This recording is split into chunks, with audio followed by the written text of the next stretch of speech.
we get to look at our first grade math curriculum that we use at our school. We first have a book here. They call them the orange math books. This is written by Clifton Upton. It's a very old math book from the 1950s. And it's very simple, though. The reason why we like it is because it is not busy. The page is not busy, and they're easy to understand. And you do one page a day. You can see here how they are teaching addition by using symbols, by using dominoes.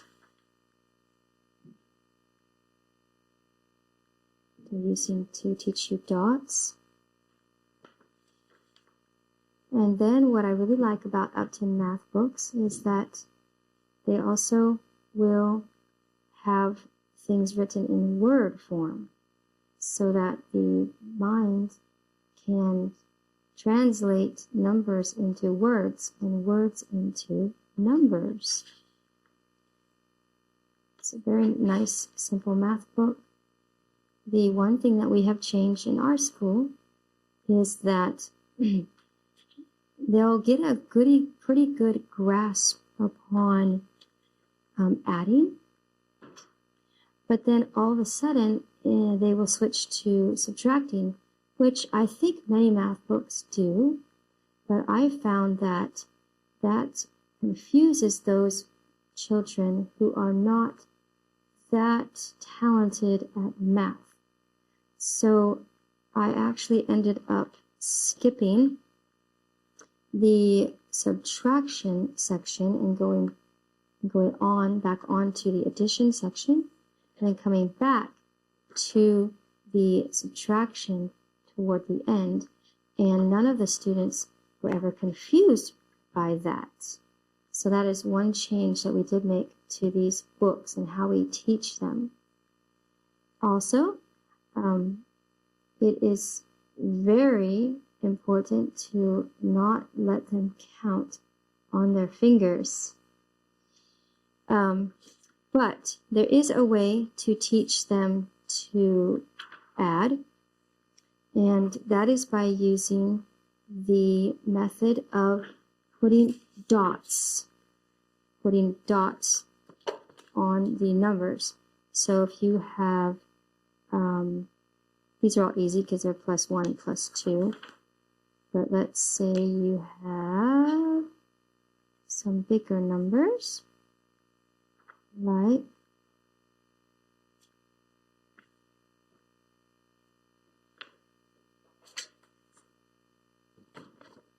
4 plus 3, right here, 4 plus 3. You would teach them to say 4, 5, 6, 7.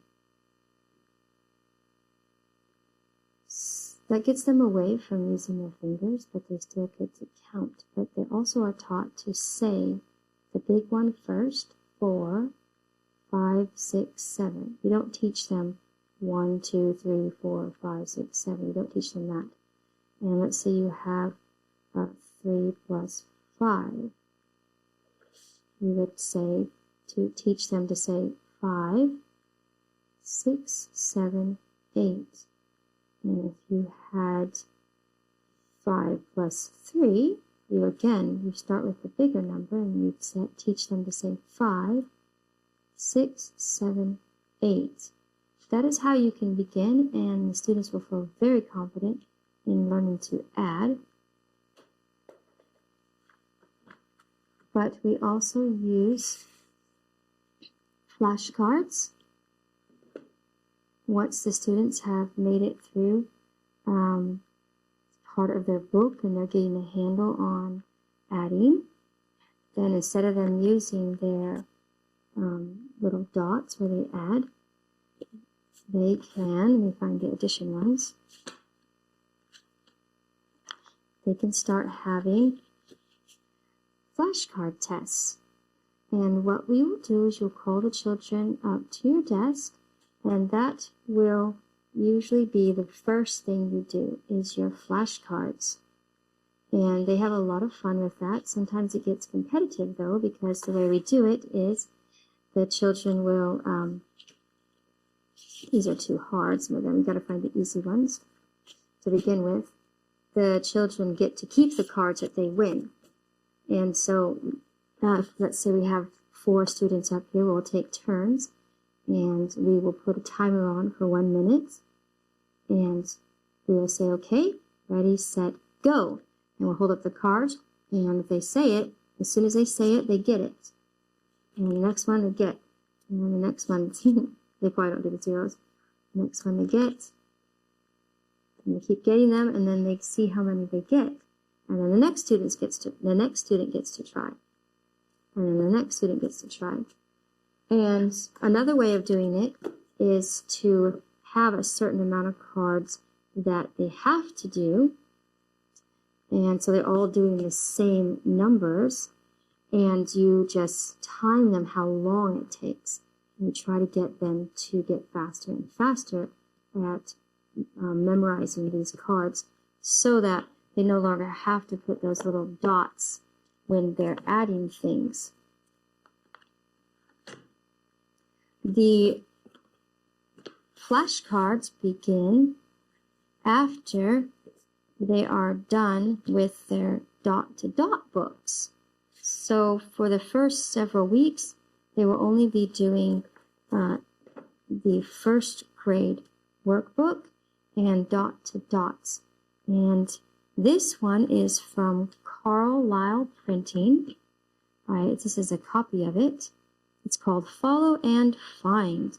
And they love this because they get to go from 1 to, I think this one's 52. And they find out. They first read this. I'm huge, I'm gray, I love to hunt. Follow 1 to 52. I'm I should have put N. But it's going to be an elephant, I think. Pretty sure it's an elephant. But maybe it's not. That's the first one, and then they also will be doing wild animal dot-to-dot fun. This is from 1 to 101. After they've learned to do 1 to 51, 52, they will be doing 1 to 101. This is very good for the children when they can learn to count all the way to 100. It's very helpful to them. And after they're done with their dot-to-dots, they've accomplished that after several weeks, then you move on to the flashcards. So when you call them up to the table, when you say first grade math, they come up with their books. They don't usually have to come up with their dot-to-dot, but you could ask them to if you want to. And you will give them a lesson on what they're doing today. You will then help them with the first several problems. But your lesson will be on your whiteboard with your pens. And all children love to come up onto the whiteboard and practice. And so we often will have them come up to the whiteboard and practice some problems. And then they'll go sit back down, and you will do a couple of the problems with them to see if they are understanding. And then you'll send them back to their desk, and they will do this. Then after several weeks, you will call them up, and you will start with the flashcards, and then you will give them their lesson. They do not have this book anymore. And they also will have super simple origami. Now this looks like they're just playing. It looks like, oh, I'm just playing. I'm getting to make a hat out of a piece of paper. But first of all, they have to always make sure their paper is square. You can buy origami paper, but it's kind of neat to show them how to make a square. And then they have to follow these directions on how to fold. And it's actually not playing. These kinds of things open up a child's mind to be able to imagine word problems. Because When a child can move objects around in their mind and see how it happens when they're folded and when they're bent, it causes them to have a geometric perspective that they learned with their hands, and now when they read it in their math books, they can actually visualize their math problems. The first page shows you what all the symbols mean, the dashed lines and those kind of lines, and what the arrows mean and what those mean. So you will also, when the student comes up to the desk, after you have done your math flashcards, you will give your lesson in the math book, and then you will give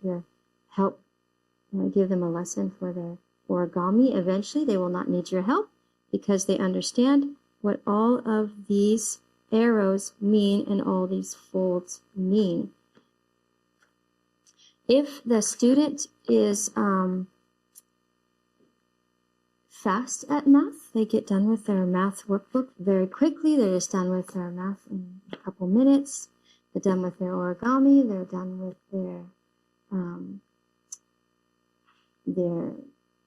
I guess they wouldn't be doing the dot to dot at that time, but if they're done, if you notice that they get done early. We also have the book called Working with Numbers, and they would have grade 1 part 2. So they can work some pages in this book. The total time for the math class is 50 minutes, but in our school, they actually don't do their origami at the same time that they do their arithmetic workbook.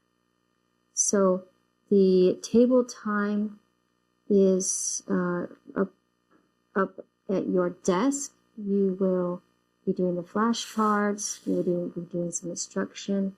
So the time at your table should be about 20 minutes. And so at their desks, they will not be spending that much time there, at the most 25 minutes at their own desks.